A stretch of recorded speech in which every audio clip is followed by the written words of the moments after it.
Is Kim Jong-un the rightful leader of China? It depends on your definition of China and some other things as well. When you hear the word China, you're probably thinking of something that's contained within the modern borders of the People's Republic of China. Maybe give or take a few regions, but what comes to mind is a specific geographical area. And that's what China is in the modern world. But it was a bit different in the past. Let me explain with a brief Chinese lesson. If you ever take Chinese classes, you'll learn the word for China pretty quickly. It's written like this, and it's pronounced Zhongguo, and means Middle Kingdom. This word is used more in a geographical context. There are other words for China, though, such as Zhonghua and Huaxia, which are used more in a cultural context. Let's look at the character Hua and then contrast it with the character Yi, where Hua denotes Chinese or civilized, Yi means barbarian. So China is the center of civilization, and outside are the barbarians. And it was pretty simple back in the days of Confucius and Laozi. But as time went on, a lot of the so-called barbarians started adopting Chinese customs, places like Korea or Japan. Fast forward to 1644, and the Ming Dynasty has fallen to the Manchus, who established the Qing Dynasty. The Manchus, even though their homeland is part of China today, were considered Yi or barbarians back then. And if China is ruled by barbarians, is it still China? According to some, the answer was no. Once China was conquered by the Manchus, Korea became the real China. And no, this wasn't just something that one 17th century Korean guy said as a joke. This was official policy from Korean emperors. Now, this didn't mean that they thought China belonged to Korea and needed to be reconquered or anything like that.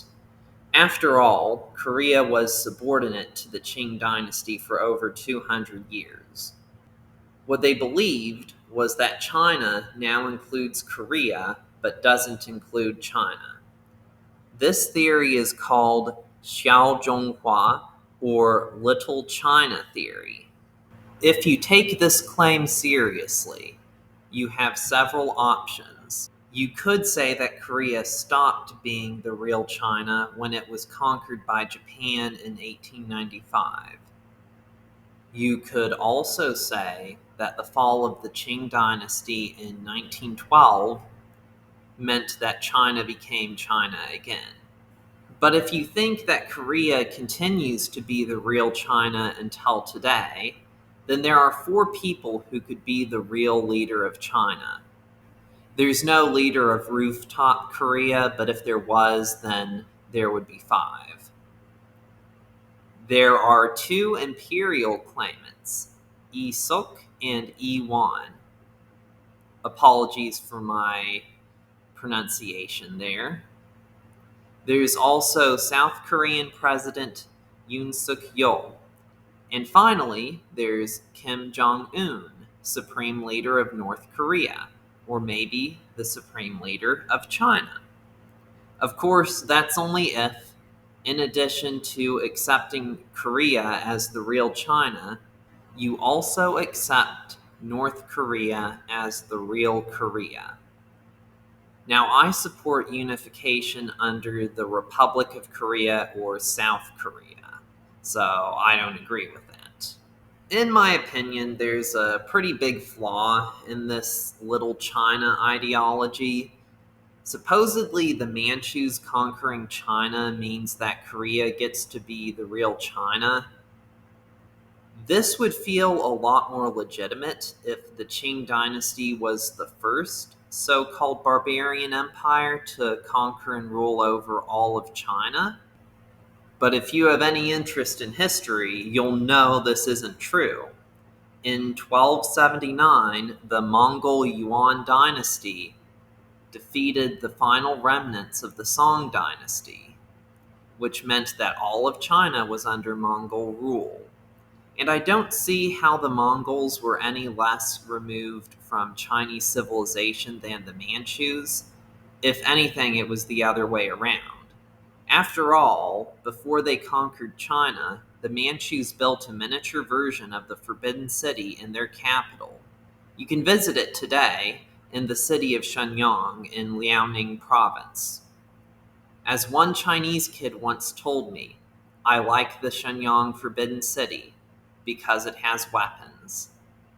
It's not as good as the Beijing Forbidden City, however. Anyway, my point is that if the world just accepted Mongol China as real China, then there was really no reason not to accept Manchu China as real China as well. Of course, I doubt that anyone actually considers Korea the real China in 2023, but if you are someone who believes that or knows someone who believes that, then let me know in the comments. Anyway, I'll be back with a new video hopefully next week. See you then.